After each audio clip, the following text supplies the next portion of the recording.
নাইকোর যে মামলাটির যে তথ্যপত্র নিয়ে মামলা করা হয়েছিল সেটি করা হয়েছে আমি জ্বালানি উপদেষ্টার দায়িত্ব নেওয়ার আগে। বাংলা টিভির সাথে কথা বলছিলেন বাংলাদেশ সরকারের সাবেক জ্বালানি উপদেষ্টা মাহমুদুর রহমান। জার্মানির ফ্রাঙ্কফুর্টে এক সংক্ষিপ্ত সফরে এসে তিনি বললেন, নাইকো মামলার অভিযুক্ত সাবেক সচিব ডক্টর তৌফিক এলাহি চৌধুরীকে বর্তমান সরকার জ্বালানি উপদেষ্টা করার মধ্য দিয়ে প্রমাণিত হয়েছে মামলাটি ছিল উদ্দেশ্য প্রণোদিত। সাবেক জ্বালানি উপদেষ্টা মাহমুদুর রহমান। ইন্টারেস্টিং ব্যাপার হচ্ছে যে আপনারা জানেন যে বর্তমান সরকারের সময় যে উপদেষ্টা নিয়োগ দেওয়া হয়েছে জ্বালানি মন্ত্রণালয়ের দায়িত্বে, তিনি হচ্ছেন ডক্টর তৌফিক এলাহি চৌধুরী, এবং নাইকো মামলায় কিন্তু ডক্টর তৌফিক এলাহি চৌধুরীকে অভিযুক্ত করে দুদক থেকে তার বিরুদ্ধে চার্জশিট দেওয়া হয়েছে বিগত সরকারের সময়, মানে 2 বছর যে সামরিক বাহিনী সমর্থিত যে সরকার ছিল। তো এখন দেখা যাচ্ছে যে বর্তমান সরকার ক্ষমতায় এসে সেই নাইকো মামলার যিনি অভিযুক্ত সচিব ছিলেন, তখন সেই সময় সচিবের দায়িত্ব পালন করছিলেন তৌফিক এলাহি চৌধুরী, এবং তাকে এখন আবার উপদেষ্টার দায়িত্ব দেওয়া হয়েছে। তাতে বোঝা যাচ্ছে যে পুরো মামলাটি উদ্দেশ্য প্রণোদিত ছিল।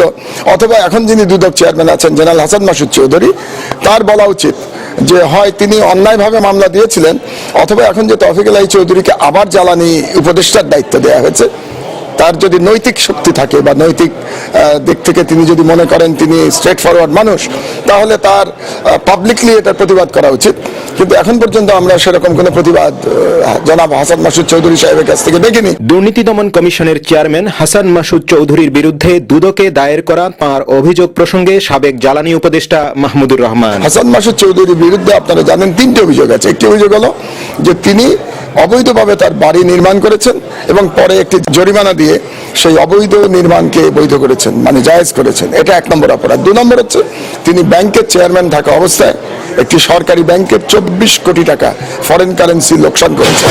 এই লোকসানের জন্য তার দায়িত্ব নেওয়া উচিত এবং এই লোকসানের দায়ভার গ্রহণ করে তার বিরুদ্ধে যথাযথ শাস্তিমূলক ব্যবস্থা গ্রহণ করা উচিত বলে আমি মনে করি। কিন্তু দুদক চেয়ারম্যানের বিরুদ্ধে সেনা সমর্থিত সরকারের সময় সরাসরি মামলা দায়ের করতে পারেননি সাবেক এই জ্বালানি উপদেষ্টা। আমি যখন মামলা করতে গেছিলাম তখন সামরিক বাহিনী সমর্থিত সরকার ক্ষমতায় ছিল এবং তখন কিন্তু তারা মামলা গ্রহণ করেনি।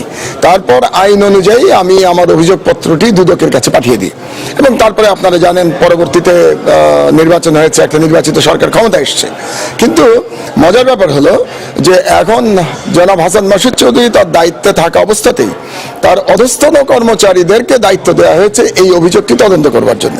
এখন আপনারা চিন্তা করে দেখুন যে আমি যদি একটা দায়িত্বে থাকি এবং আমার বিরুদ্ধে যদি আপনি একটা অভিযোগ উত্থাপন করেন এবং আমার অধস্তন কর্মকর্তাকে যদি আমি দায়িত্ব দিই আমার বিরুদ্ধে অভিযোগ তদন্ত করবার জন্য, তো সেই তদন্তের ফলাফল কি হতে পারে সেটা যে কোনো মানুষ এটা বিবেচনা করবেন। তবে আমার কাছে মনে হয় এই বিষয়টি একটি তামাশা ছাড়া কিছুই নয় এবং এই তদন্তের নামে এই তামাশাটি শুরু করেছিল বিগত আর্মি ব্যাকড গভর্নমেন্ট, এবং দুঃখের বিষয় হচ্ছে যে বর্তমান গণতান্ত্রিকভাবে নির্বাচিত সরকারও এই তামাশাটিকে অব্যাহত রেখেছেন। আমরা আশা করেছিলাম যে বর্তমান সরকার আসার পরে জনাব হাসান মাসুদ চৌধুরীকে তার দায়িত্ব থেকে অব্যাহতি দেওয়া হবে এবং তারপর তার বিরুদ্ধে যে অভিযোগ আনিত হয়েছে বা যে অভিযোগ আমি এনেছি সেই অভিযোগের তদন্ত হবে। তাহলে পরে জনগণ সত্যিকারের ঘটনাটা জানতে পারত। এখন যেটি হবে সেটি তার বিরুদ্ধে যে অভিযোগ সেই অভিযোগটি ধামাচাপা দেওয়া হবে। Mainul Islam Nasim, Bangla TV news, Frankfurt, Germany. এখন যখন আমরা যুদ্ধাপরাধীদের বিচারের কথা বলছি তখন যদি শুধুমাত্র আমরা শুধু বাংলাদেশি যুদ্ধাপরাধীদের কথা বলি এবং পাকিস্তানের যে 195 জন যারা ছিল তাদের কথা না বলি, তাহলে পরে এটা মনে হয় যেন এটা আসলে আমরা যুদ্ধাপরাধীদের বিচার করতে চাচ্ছি না, আমরা আসলে এটা নিয়ে এক ধরনের একটা রাজনীতি আমরা করতে চাচ্ছি। রাজনীতির ঊর্ধ্বে উঠে দেশি বিদেশি সকল যুদ্ধাপরাধীদেরই বিচারের পক্ষপাতী বাংলাদেশ সরকারের সাবেক জ্বালানি উপদেষ্টা মাহমুদুর রহমান। আর সেজন্যই 1974 সালে বঙ্গবন্ধুর সরকারের সময় যুদ্ধাপরাধের দায়ে অভিযুক্ত 195 জন পাকিস্তানি সেনা কর্মকর্তাকে যে চুক্তিভিত্তিক ক্ষমা করা হয়েছিল সেই চুক্তি রিভিউর কথা বলেন মাহমুদুর রহমান। 1974 সালের চুক্তি যদি রিভিউ করতে হয় তাহলে তাদের এখনই পাকিস্তান এবং ভারতের সাথে আলাপ আলোচনা শুরু করার প্রয়োজন। কিন্তু আমরা এখন পর্যন্ত জানি না যে তারা এই ধরনের কোনো স্টেপ নিয়েছেন যে তারা পাকিস্তান ভারতের সঙ্গে ওই চুক্তি রিভিউ নিয়ে আলোচনা করছেন। সাবেক জ্বালানি উপদেষ্টা বললেন, যুদ্ধাপরাধীদের বিচার প্রক্রিয়া যাতে বিগত সেনা সমর্থিত তত্ত্বাবধায়ক সরকারের দুর্নীতি বিরোধী অভিযানের মতো ব্যর্থতায় পর্যবসিত না হয়। আবার যদি যুদ্ধাপরাধীদের বিচার করতে গিয়ে আমরা ক্যাঙ্গারু কোর্ট এস্টাবলিশ করি, যেটা বিগত সরকার দুর্নীতি দমনের নামে একটা ক্যাঙ্গারু কোর্ট বাংলাদেশে করেছিল, এবং আপনি দেখেন যে 2 বছর আমাদের জীবন থেকে চলে গেছে, দুর্নীতি দমনের কাজের কাজ কিছু হয়নি।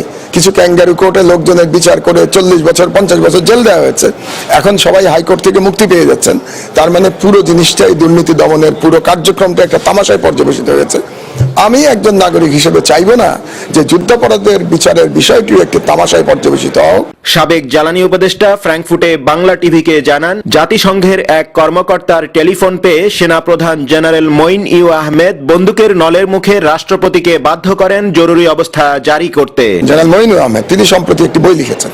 সেই বইটিতে তিনি স্বীকার করেছেন যে তাকে ইউনাইটেড নেশনসের একজন অফিসার ফোন করেছিল এবং ফোন করে তাকে বলেছিল যে তিনি যেন সরকারের পেছন থেকে দায়িত্বভার গ্রহণ করেন, এবং সেই জাতিসংঘের একজন কর্মকর্তার টেলিফোন নির্দেশে তিনি মহামান্য রাষ্ট্রপতির কাছে যান এবং বন্দুকের নলের মুখে তাকে বাধ্য করেন বাংলাদেশের জরুরি অবস্থা ঘোষণা করতে। কাজেই এটা সম্পূর্ণভাবে তার শৃঙ্খলা লঙ্ঘন করেছেন তিনি, এবং তিনি সংবিধান লঙ্ঘন করেছেন। কাজেই এই বিষয়ে আমার মনে হয় একটা বিচার হওয়া দরকার যে জাতিসংঘের নির্দেশে একজন সেনাপ্রধান তার যে শপথ সেটা ভঙ্গ করতে পারে কিনা, এক। দ্বিতীয় হচ্ছে যে তিনি এখনো সেনাপ্রধানের দায়িত্বে আছেন। সেনাপ্রধানের দায়িত্বে থাকা অবস্থায় তিনি রাষ্ট্রের সর্বাধিনায়কের সঙ্গে যে আলোচনা হয়েছে সেই আলোচনাটি তিনি জনসমক্ষে প্রকাশ করতে পারেন কিনা, এবং যদি প্রকাশ করে থাকেন এই প্রকাশের মাধ্যমে তিনি শৃঙ্খলা ভঙ্গ করেছেন কিনা। সেনা প্রধানের শপথ ও শৃঙ্খলা ভঙ্গের অভিযোগ উত্থাপনের পাশাপাশি মানবাধিকার লঙ্ঘনের অভিযোগে সেনা সমর্থিত সাবেক তত্ত্বাবধায়ক সরকারের ব্যক্তিবর্গের বিচার দাবি করেন মাহমুদুর রহমান। সরকারের সকল সংশ্লিষ্ট ব্যক্তির একটা বিচার বাংলাদেশে হওয়া দরকার। সেটা হলো যে তারা মানবাধিকার লঙ্ঘন করেছে, তারা মানুষকে ধরে নিয়ে গেছে, কোনো সময় তাদের বিরুদ্ধে মামলা দিয়ে ধরে নিয়ে গেছে, অনেক সময় মামলা দেওয়ার আগে তাদেরকে ধরে নিয়ে গেছে এবং ধরে নিয়ে তাদের প্রতি টর্চার করা হয়েছে।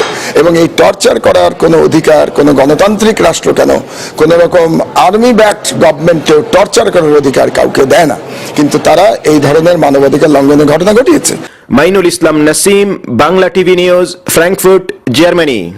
এই নির্বাচনটি যদি সুষ্ঠুভাবে হতো, নিরপেক্ষভাবে হতো, যেরকম 1991 সালে বাংলাদেশে নির্বাচন হয়েছে, 1996 সালে হয়েছে, 2001 সালে হয়েছে, সেরকম কোন নির্বাচন যদি বাংলাদেশে হতো তাহলে সম্ভবত বিএনপির নেতৃত্বাধীন 4 দলীয় জোট নির্বাচনে পরাজয় বরণ করত এবং সম্ভবত আওয়ামী লীগের নেতৃত্বাধীন তথাকথিত মহাজোট তারা ক্ষমতায় আসতো। কিন্তু আতাত, চক্রান্ত, ষড়যন্ত্র এইসব মিলিয়ে ফেলার ফলে বাংলাদেশের সংসদে একটা একদলীয় শাসন কায়েম হয়েছে। সাবেক জ্বালানি উপদেষ্টা মাহমুদুর রহমান অত্যন্ত জোরালোভাবেই বললেন, চক্রান্ত, আঁতাত ও ষড়যন্ত্রের মাধ্যমে বর্তমান সরকার একদলীয় শাসন প্রতিষ্ঠা করায় বাংলাদেশের স্বাধীনতা সার্বভৌমত্ব হুমকির সম্মুখীন হয়েছে। তারা বর্তমানে ব্যস্ত কিভাবে ভারতকে বাংলাদেশের অভ্যন্তর দিয়ে করিডোর দেওয়া যায়, কিভাবে একটি তথাকথিত দক্ষিণ এশীয় টাস্কফোর্স তৈরি করা যায়, এবং যদি ভারতকে করিডোর দেওয়া হয় এবং দক্ষিণ এশীয় টাস্কফোর্স এই সরকার করে যেতে পারে তাদের একদলীয় স্বৈরতান্ত্রিক ক্ষমতা প্রয়োগ করে সংসদে, তাহলে পরে আমি আশঙ্কা করছি যে বাংলাদেশের স্বাধীনতা সার্বভৌমত্ব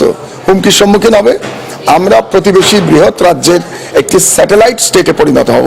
ভারতকে করিডোর প্রদান এবং আঞ্চলিক টাস্ক ফোর্সের ভয়াবহ পরিণতির কথা ফ্র্যাঙ্কফুটে বাংলা টিভিকে জানান মাহমুদুর রহমান। ভারতের 7 সিস্টার্স এর অনেক জায়গাতেই বিভিন্ন রকম তাদের অভ্যন্তরীণ গোলযোগ চলছে, বিভিন্ন রকম গেরিলা ওয়ারফেয়ার সেখানে চলছে।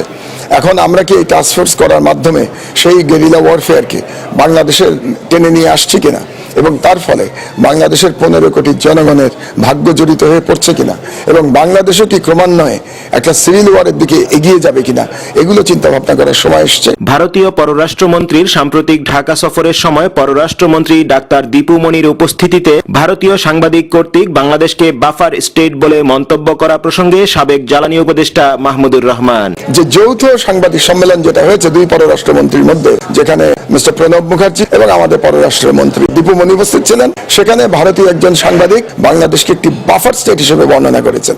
এবং আরো দুঃখের বিষয় হচ্ছে যে আমাদের পররাষ্ট্রমন্ত্রী সেই প্রশ্নে যখন বাংলাদেশকে বাফার স্টেট বলা হলো তখন তার কোনো প্রতিবাদ না করে তিনি সেটাকে নীরবতার মাধ্যমে সেই সাংবাদিকের সেই বক্তব্যটিকে মোটামুটি তিনি স্বীকার করে নিয়েছেন। এগুলো আমার কাছে খুব অশনি সংকেত মনে হচ্ছে। ডাক্তার দীপু মনির নীরবতাকে অশনি সংকেত মনে করার পাশাপাশি মাহমুদুর রহমান প্রশ্ন রাখেন, ভারতের করদ রাজ্যে পরিণত হলেই কি পূরণ হবে ডিজিটাল বাংলাদেশের স্বপ্ন? ডিজিটাল বাংলাদেশ করতে গিয়ে বর্তমান সরকার যদি বাংলাদেশকে স্বাধীন সত্তাই যদি আমাদের না থাকে, তাহলে আর ডিজিটাল বাংলাদেশ কি করে হয়ে যাবে? এখন বাংলাদেশ সরকার যদি মনে করে থাকে যে ভারত যেহেতু আইটিতে অনেক এগিয়ে গেছে, আমরা যদি ভারতের একটি করদ রাজ্যে যদি আমরা পরিণত হতে পারি, তাহলে আমাদের ডিজিটাল হওয়াটা আরো তাড়াতাড়ি হবে, তাহলে ভিন্ন প্রসঙ্গ। কিন্তু আমি মনে করি না যে বাংলাদেশের জনগণ সে ধরনের ডিজিটাল বাংলাদেশ দেখতে চায়। তবে এক্ষেত্রে সাম্রাজ্যবাদী শক্তির সাথে অশুভ কমিটমেন্টের কথা তুলে ধরেন সাবেক জ্বালানি উপদেষ্টা মাহমুদুর রহমান। মাননীয় প্রধানমন্ত্রী শেখ হাসিনা যখন আমেরিকাতে স্বেচ্ছা নির্বাসনে ছিলেন দীর্ঘ সময়, তখন তিনি হয়তো আমেরিকান অ্যাডমিনিস্ট্রেশনের সঙ্গে তার একটি আঁতাত হয়েছে, সেই আঁতাতের কারণেই তিনি নির্বাচিত হয়েছেন নির্বাচনে, 29শে ডিসেম্বরের নির্বাচনে। এবং যেহেতু তার একটি আগে থেকে একটা কমিটমেন্ট আছে মার্কিন প্রশাসনের কাছে যে তিনি বাংলাদেশে একটি আন্তর্জাতিক টাস্কফোর্স করবেন, কাজেই সেই কমিটমেন্ট থেকে তিনি এখন বেরিয়ে আসতে পারছেন না। আমার কাছে মনে হচ্ছে যে বর্তমান সরকার ইতিমধ্যেই ভারতীয় সম্প্রসারণবাদের কাছে এবং মার্কিন সাম্রাজ্যবাদের কাছে তারা আত্মসমর্পণ করে বসে আছে। এখন এই অবস্থার থেকে আমাদের পরিত্রাণ পেতে হলে জনগণকে প্রতিরোধ শুরু করা ছাড়া আর কোনো উপায় আছে বলে আমি মনে করি না। Mainul Islam Nasim, Bangla TV news, Frankfurt, Germany.